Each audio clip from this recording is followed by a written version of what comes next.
सभी को राम राम। तो स्वागत है एक और नए व्लॉग में। और अब नहा के जस्ट आके बैठी हूँ, कंगी वंगी करके सारा काम कंप्लीट कर लिया। आज इस बेड की भी बेडशीट चेंज कर दी और सारा कपड़ा समेट दिया। कल का पड़ा था, झाड़ू पोछा, खाना वाना, प्याज का परोठा बनाया था। तो ईब सिलाई करने का बिल्कुल भी मन नहीं कर रहा, तो थोड़ी देर में सोऊंगी। और बाहर का मौसम वैसे ही है जैसे सुबह का चल रहा है। बारिश कभी आ जा है तो कभी रुक जा है, तो बूंदाबांदी का मौसम चल रहा है। बाकी हवा भी चल रही है, बहुत ठंडा मौसम हो रहा है। और ये मैं नहा के आई हूँ ना, तो मेरी आँख लाल हो रही है। जब भी मैं मुंह धोऊँ नहाऊँ, चाहे मैं साबुन यूज ना करो, खाली पानी से भी मेरी आँख लाल हो गए हैं। तो या पता नहीं क्या दिक्कत है, पहले तो ना होया करती, ईब 1-2 साल तक होने लग गई। तो ठंडा मौसम है, काम करने का बिल्कुल भी मन नहीं कर रहा। अगर नहीं कर रहा तो एक आधा दिन ठाल भी मारनी चाहिए। तो मैं सोऊंगी, सामने उठ के कटिंग करूंगी ढेर सारा सूट। तो चलो अभी करते हैं आराम और मिलते हैं शाम के टाइम। आज दिन में बहुत ज़्यादा सोने के बाद शाम के टाइम मैंने उठने के बाद चाय पी और फिर अपना काम शुरू करा कटिंग का। तो 5 सूट निकाले मैंने कटिंग करने के लिए। उनकी सलवार कटिंग करके अलग डाल दी। सलवार मेरे को नहीं सिलनी थी, खाली कुर्ती सिलनी थी। सलवार वो खुद सिलेगी जिसका सूट है। तो 3 कुर्ती मैंने कटिंग कर ली 2 कुर्ती अभी तक बाकी है। तो मैं सोच रही हूँ अभी ये शाम के टाइम में, अभी रात हो चुकी है, थोड़ी देर में शाम ने बाहर घूमने चली गई थी। तो अभी रात के 8:30 बज चुके हैं। तो ये कुर्ती मेरी कटिंग हुई है। और तो मैं सोच रही हूँ अभी इनमें से एक आधी सील लूँ, बाकी ये सारी कुर्ती मैं कल सील लूँगी। जो बची हैं कटिंग करनी वो भी, और जो कटिंग कर ली वो भी। तो मैं आपने दिखाऊँ कौन कौन सी कुर्ती मैंने कटिंग कर ली। तो ये देखो, नीचे बैठ के कटिंग करी है, सारे टूल्स मेरे नीचे पड़े हैं। इसते बाजू की कटिंग बहुत ज़बरदस्त हुआ है भाई, बिल्कुल भी ना देखना पड़े, फटाक दे ही शेप बना दे है। इसते आर्मोल की शेप बहुत अच्छी हुआ है, इसते फिटिंग की शेप बहुत अच्छी आवा है। और पूरे सूट कटिंग करने में इतनी ज़बरदस्त फिनिशिंग आवेगी, फिर आपने सिलते समय बिल्कुल भी टाइम नहीं लगेगा। यह लेस कस्टमर खुद लेके गया है सारी कुर्तियाँ का गला पर डिजाइन बनाने खातिर। इस कुर्ती की या है, इस कुर्ती की, और ये दोनों लेस हैं वो इन कुर्तियाँ की हैं जो मैंने अभी कटिंग करी है। 1, 2 और एक रेड वाली, 3 कुर्तियाँ मैंने कटिंग करी हैं। 2 कुर्तियाँ नीचे पड़ी हैं। और अभी तो इस वाले पोर्शन में और भी सूट सिलना बाकी है। और ऊपर का यो सारा स्टॉक, वो परली परली साइड का सूट सिल रखा है मैंने। उन मत भी 1-2 सूट तो ऐसा मिल जाएगा जो बिना सिला है। जैसे यो बिना सिला रखा है कटिंग करने खातिर, इसका अस्तर धो के सुखा रखा है। बाकी तो सारे सिल रहे हैं ना, बाकी कौन सिल रहे हैं। एक यो है ब्लू कलर का, यो भी बिना सिला है। और ये सारे सूट मैंने सिलने हैं। तो इतने सारे कपड़े मेरे पास सिलने के लिए हैं। और मेरे पास एक कमेंट आया था कि दीदी हमारे पास बिल्कुल भी कपड़े नहीं हैं सिलने के लिए, तो आपके पास इतना सारा काम कैसे आ जाता है। तो अभी मैं आपको बताऊं कि इतना सारा काम कैसे आता है। और बस उसने ये 2 लाइन लिखी कि मेरे पास बिल्कुल भी काम नहीं है, और सारी बात उसने लिखी नहीं भाई पहले काम था या नहीं था। अभी काम बंद हुआ है, काम क्यों बंद हुआ है वो सारी चीज़ हमने खुद देखनी है।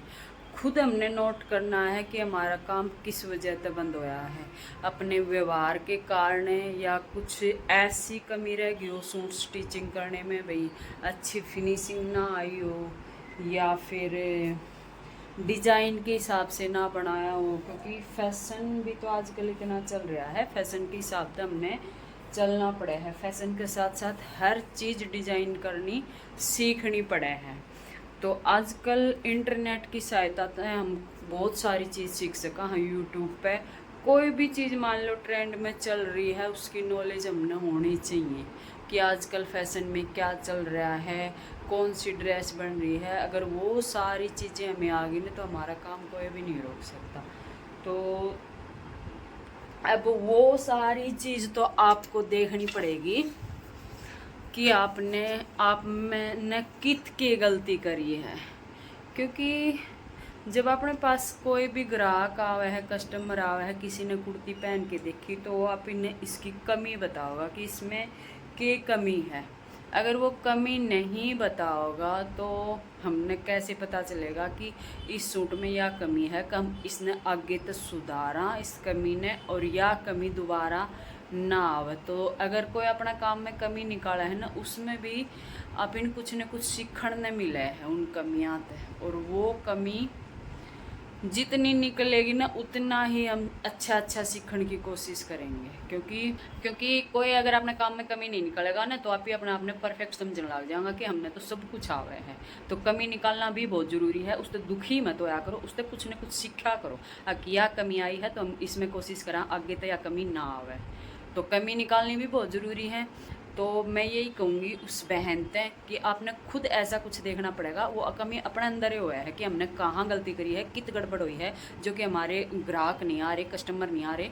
तो हमने सबसे पहले अपने आप को ये देखना है भाई कहाँ गलती हुई है, कपड़े बनाने में, सिलने में, कटिंग में, सिलाई में, या फिर व्यवहार में, या फिर आपका अगर आपके पास पहले से काम में आ रहा था और अब अचानक से काम बंद हो गया तो ऐसा क्या रीज़न है कि भाई काम बंद हो गया। आसपास ऐसी बुटीक आ गई हो जिस पे बहुत अच्छे कपड़े बनने लग गए हों, उसी रेट में अच्छे कपड़े, थोड़ी बहुत लेस लगा के डिज़ाइन वगैरह, एक जैसे मैं सिंपल बना रही हूँ और मेरे पास में ऐसी बुटीक वाली है जो थोड़े से अच्छे कपड़े थोड़े से डिज़ाइनर बना के देगी उसी रेट में, तो मेरे पास ग्राहक क्यों आएगा, उसी के पास जाएगा। तो ये सारी चीज़ें ना हमने खुद ने ही देखनी पड़ेगी। अब मैं तो ये अंदाज़ा नहीं लगा सकूँगी कि आपके पास क्यों नहीं आती, ठीक है। तो ये सारी चीज़ हमने खुद ही देखनी पड़ेगी।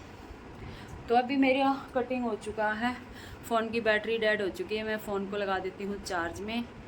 और मेरे पास भाई बहुत काम है, मैं तो काम कर कर के परेशान हो रही हूँ और सारा दिन लगी भी रहूँ, आपने देखा भी होगा।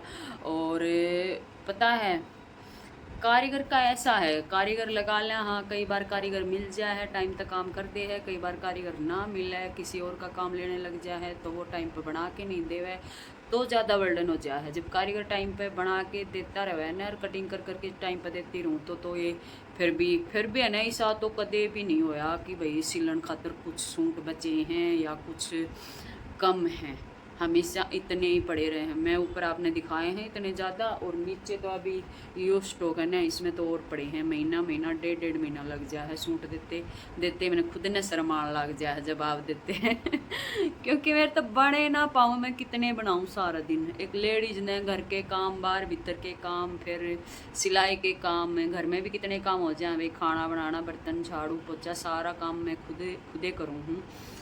कभी कपड़े धोने, कभी थोड़ी बहुत साफ़ सफाई भी करनी पड़े, उसके बाद फिर सूट कटिंग का करो, कभी इधर उधर भी जाना पड़े, तो सारा काम बहुत ज़्यादा हो जाए है। तो हेल्पर रखना भी बहुत ज़रूरी है। अकेला बंदा कोई भी अपना काम नहीं संभाल सके। और यो लोग भी नहीं करना चाहिए कि मैं अकेले सिलती रहूँ तो पैसे भी ना देना पड़ेगा और सारा पैसा ही मेरे दौरे रहूँगा। इस चक्कर में तो काम बढ़ने नहीं पाएगा, उसमें फिर कस्टमर भी नाराज़ होगा क्योंकि टाइम पर कपड़ा नहीं दिया तो कस्टमर भी नाराज़ होगा। अगर किसी को रख लेगा तो उसने भी मदद मिलेगी, अपन भी मदद मिलेगी, अपना काम निकलेगा, उसने भी रोज़गार मिलेगा, उसके पैसे की भी मदद होगी। तो अब मैं सोच रही हूँ मैं कोई और कारीगर तलाश करके आऊँ, एक दिन मार्केट की साइड निकलूँ, किसी तक पूछूँ। पहले जो मैं कपड़े सिलवाया करती ना वो उसने खुद ने अपनी शॉप कर ली, अब वो खुद तो सिल है को नहीं, उसने और बैठा रखे एक आधे वो उन पर सिलवावे हैं, तो उनमें कुछ न कुछ ऐसी कमी निकल जाए है, फिर वे खुद ही ठीक करने पड़े तो कौन मज़ा आवे फिर। तो मैं देखूँगी कोई और ढूँढूँगी, मिल गया तो। और मेरी एक सहपाठी मित्र थी जो मेरी हेल्प करवा दिया करती, वह भी त्यौहार पर अपने घर जा रही है, तो उस साइड तभी अभी फ़िलहाल काम बंद है तो ऐसे ही चल रहा है मेरा काम आजकल तो ऐसा चल रहा है, कोई सूट लेके आवे ना सिलवान खातर, मैं सोचूं क्यों लिया ही, मेरे दर्द तो पहले करने पड़े सा बुरा हाल हो रहा है। और जगह कुछ ऐसी है, मैं यहाँ नहीं बैठा सकती, मैं बाहर कपड़े दे सकूँ, यहाँ घर पे नहीं बैठा सकती, जगह की कमी के कारण। इतना स्पेस नहीं है कि मैं एक मशीन और डालूँ और एक बंदा यहाँ बैठा लूँ, काम करवा लूँ। तो ये मेरी मजबूरी है। बाहर मैं निकलना नहीं चाह रही, भाई कोई शॉप ले लूँ और मैं वहाँ कोई बंदा बैठा के काम करवा लूँ। वो भी मेरे को वो नहीं कभी भी मैं बाहर निकलूँ, क्योंकि मैंने ना शॉप करके देख लिया, मेरा मन नहीं कर रहा बाहर करने का। सारा दिन बाहर रहो, फिर घर का भी करो, फिर उधर दुकान का देखो, तो या सेटिंग भी लेडीज़ के सेट ना आवे। चलो देखते हैं, मिलते हैं कुछ देर बाद। लो जी, 2 कुर्ती हमारी तैयार हो चुकी हैं और दोनों के जो गले हैं ना वो डिजाइन करके बनाए हैं लेस से। इसका गला तो इस तरह से सिंपल लेस लगा के और बीच में या लेस लगा के पट्टी लगा दी और बाजू पे भी लेस लगा दी।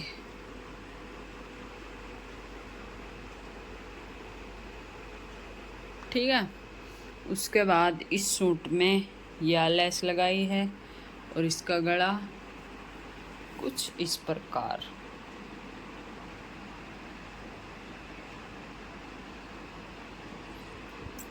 ठीक है, यह पट्टी यहाँ तक अलग लगाई गई है। तो 2 कुर्ती तैयार हो पाई हैं ये मेरते। तो रात काफ़ी हो चुकी है, अब करते हैं सोने की तैयारी। लाइट पंखा बंद, थोड़ा पीते हैं पानी। पर काफ़ी हो चुकी है। यहाँ पर हमारा चंद पुत्र मम्मी का इंतज़ार करते हुए अभी तक सोया नहीं है और सुबह फिर उठेगा नहीं, बिल्कुल भी नहीं उठेगा। बोलते रहो, सो जाया कर जल्दी तय। इतनी देर हो गई, मैंने कहती अब सो जा, पर सोया नहीं। चल गुड नाइट करते हैं, व्लॉग का एंड करते हैं और सोते हैं मम्मी बेटा। बाय बाय बोल, बाय बाय गाइज। मुंह दे जा मेरे फोन पे इतना बोकत हो। ये बात लाके गूंगा ही डाल कर लाग रहे हो। आज हम ऐसे नहीं चला रहे, आज हम इस रूम में सोएंगे। इस रूम की खिड़की खोल के, गेट खोल के, जाली का गेट बंद कराया है, तो ठंडी हवा आ रही है। बारिश की वजह से, बारिश सारा दिन बूंदाबांदी थी। और वैसे भी कल रात ने मैंने 2 बजे से ऐसी चलाई हो, तो इस कमरे में आके सो गो है। मैंने 2 बजे चलाई तो मैंने सांस आना बंद हो गई, नाक मेरी जैसे जुकाम हो रहा है ना, इस तरह रुक सी गई। पर थोड़ी देर में फिर मैंने नींद आ गई, सो गई। मैं सुबह ही बंद करी फिर तो मैं, पर आज कौन चलावा, आज इस साइड सोआंगा। तो इस ब्लॉग का यहीं एंड करते हैं, मिलते हैं नेक्स्ट ब्लॉग में। Bye bye guys.